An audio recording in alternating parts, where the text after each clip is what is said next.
Et oui, hier soir, c'était le conseil communautaire de la Comcom du Pays de Bitche. 9 points étaient à l'ordre du jour. Ça paraît peu sur le papier, mais le conseil a tout de même duré 5 heures. Au programme, un état des finances de l'année 2021 et une projection sur 2022.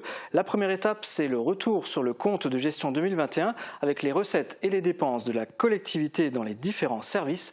Le point dans ce résumé de Catherine Henrich. Des pages et des pages de chiffres, c'est le passage obligé de ce début de printemps dans les intercommunalités. La CCPB termine son exercice 2021 avec une balance excédentaire, malgré des dépenses de fonctionnement en augmentation. Les 500 000 € supplémentaires par rapport à 2020 s'expliquent par la reprise en régie du Simserhof dont il a fallu combler un déficit qui courait depuis plusieurs années, ainsi que des dépenses exceptionnelles comme les 134 000 € du toit de la halle verrière de Meisenthal emporté par la tempête ou encore le coût du déneigement qui n'avait pas été prévu. Les charges de personnel également sont en hausse. Côté investissement, les compteurs sont également à la hausse. La CCPB enregistre plus de 16 millions d'euros d'investissement pour 2021, soit le double de l'année précédente. Une grosse partie comprend le chantier de Meisenthal, qui à l'heure actuelle n'est pas encore soldé. La CCPB a aussi présenté ses 3 budgets annexes, CIAV, très haut débit et ordures ménagères. Côté CIAV, les travaux n'ont pas empêché le site de bien fonctionner. Rien que ses ventes de marchandises représentent plus d'1,5 million d'euros. Avec l'ouverture du musée dans les prochaines semaines et l'embauche de nouveaux personnels, le budget ne sera pas le même en 2022. Le budget THD excédentaire, lui aussi, a noté que l'excédent de l'exercice précédent avait été alloué à l'investissement. Cette année, il est affecté au compte réserve. Enfin, le budget des ordures ménagères affiche un excédent de fonctionnement de plus d'1,6 million d'euros, un chiffre qui s'explique par des postes de dépenses non encore soldés, comme les 445 000 € investis pour les nouvelles poubelles de tri. Merci Catherine pour ce résumé complet. Il s'agissait du point 3 de la réunion, une présentation qui a fait l'objet de nombreuses contestations. Ça a duré plus de 2 heures. Ah, et qu'est-ce qui a été reproché? Plusieurs choses, Uranie. Guillaume Krause, maire de Sturzelbronn, est revenu sur les charges de personnel qui ont augmenté de 320 000 € en un an. Le président David Suc a répondu qu'il a fallu recruter dans les services de numérique pour la gestion du très haut débit et du réseau Tubéo. La reprise du Simserhof et son personnel en régie directe a également un impact, ou encore tous les remplacements réalisés durant l'année. Plus généralement, c'est un reproche de transparence qui a été exprimé. Pour certains élus, il n'y a pas suffisamment de documents communiqués en amont des réunions. Un reproche d'ailleurs qui est fait de manière récurrente par les opposants de David Suc. Le président leur a répondu qu'ils reçoivent tous les documents qu'ils demandent. Alors, quel est le résultat du vote finalement? Pour ce point 3, il y avait 16 voix contre et 2 abstentions sur un total de 67 voix, ce qui est tout de même conséquent, Uranie. Alors, qu'est-ce qui s'est passé ensuite? Ensuite, il y a eu la validation des comptes administratifs de chaque service de la Comcom. Alors qu'est-ce que c'est par rapport aux comptes de gestion? En fait, c'est le résultat financier qui découle de cette première présentation, service par service. Donc voici le résultat des votes. Pour le service général, il y avait 15 voix contre et 0 abstention. Pour le CIAV de Meisenthal, il y avait 4 voix contre et 1 abstention. Pour le très haut débit, le point a été adopté à l'unanimité, ce qui est surprenant. Et pour les ordures ménagères, il y avait 17 voix contre et 0 abstention. Donc on note qu'il y a quand même de sacrées différences en fonction des services. Alors on l'a vu dans le résumé, le résultat de la collectivité est positif. C'est quoi l'enjeu maintenant? Alors oui, Uranie, le résultat est positif, mais attention, il est grâce aux excédents réalisés les années précédentes. D'autre part, certaines factures n'ont pas encore été payées et sont reportées sur l'année suivante. Ce qui a donc été présenté hier soir va encore évoluer durant l'année. L'enjeu, c'est la capacité d'autofinancement en fait, de la collectivité qui risque de baisser, c'est-à-dire ses fonds propres. Si elle n'en a pas suffisamment, elle devra emprunter. Et si la Comcom emprunte, elle devra augmenter ses recettes. Et ça passe souvent par une augmentation de la fiscalité. En effet. Alors comment s'est achevée la séance? Alors le dernier point à l'ordre du jour, c'était le débat d'orientation budgétaire 2022. D'abord, il y avait un rapport présenté par un cabinet spécialisé, le ROB, rapport d'orientation budgétaire. C'est un document qui présente les évolutions prévisionnelles des dépenses et des recettes, à la fois en fonctionnement et en investissement de la collectivité.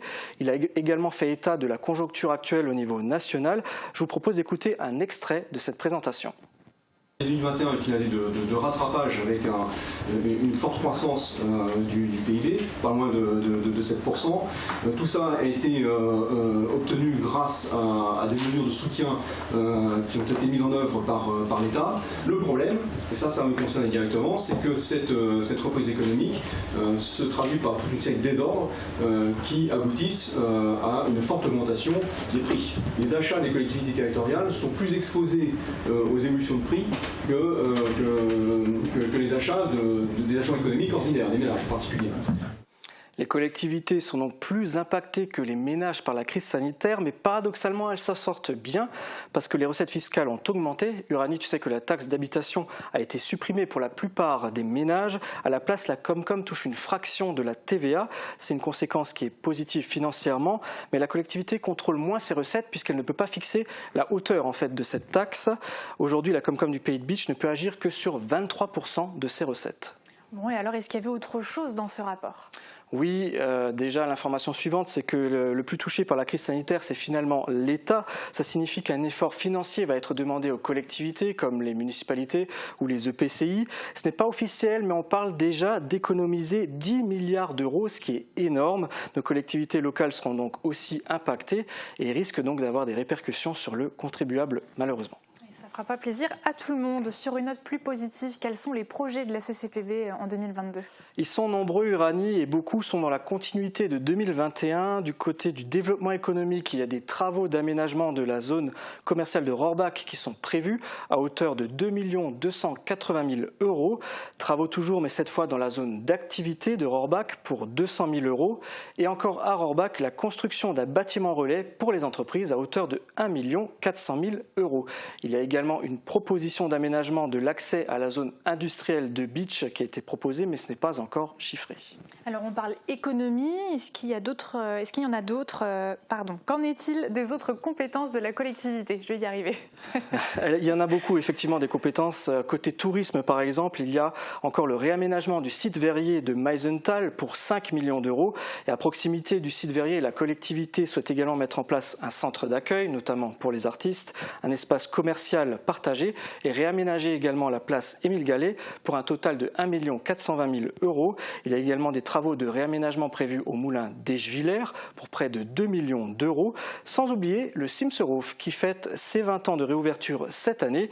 Une étude pour une nouvelle muséographie est prévue avec des travaux pour 100 000 euros au total. Et enfin un projet de piste cyclable sur l'ensemble du territoire du Pays de Bitche qui est estimé à 8 400 000 euros. Eh bien, ça fait beaucoup de projets. Est-ce qu'on en a fait le tour ? Non, Uranie, on n'a pas fait le tour et je te jure que je ne les cite pas tous. Je vais encore en citer 3. La création d'un stand de tir à Bitche pour 3 400 000 euros. À Bitche également, la construction d'une nouvelle piscine est envisagée qui est estimée à 4 millions d'euros. Et enfin, l'acquisition par la collectivité d'un bâtiment, le bâtiment Saint-Alor à Bitche à hauteur de 450 000 euros. C'est un bâtiment en fait, qui est situé à côté du siège de la Comcom et l'objectif c'est d'y installer la future maison France Service. Tous ces chiffres sont à prendre avec des pincettes. Certains sont estimatifs et d'autres ne prennent pas en compte les subventions. Ça va donc encore évoluer. Alors comment s'est passé le débat à la fin de ce conseil ? Justement, le point, c'est effectivement le débat d'orientation budgétaire, mais il n'y en a pas vraiment eu. Il y avait très peu d'interventions sur cette partie. Le point a été abordé entre 22 et 23 heures. Il a été soumis au vote et le résultat, c'est une abstention. Les élus seront appelés à se prononcer prochainement, puisque la prochaine étape, c'est le vote du budget primitif. Rendez-vous le 13 avril.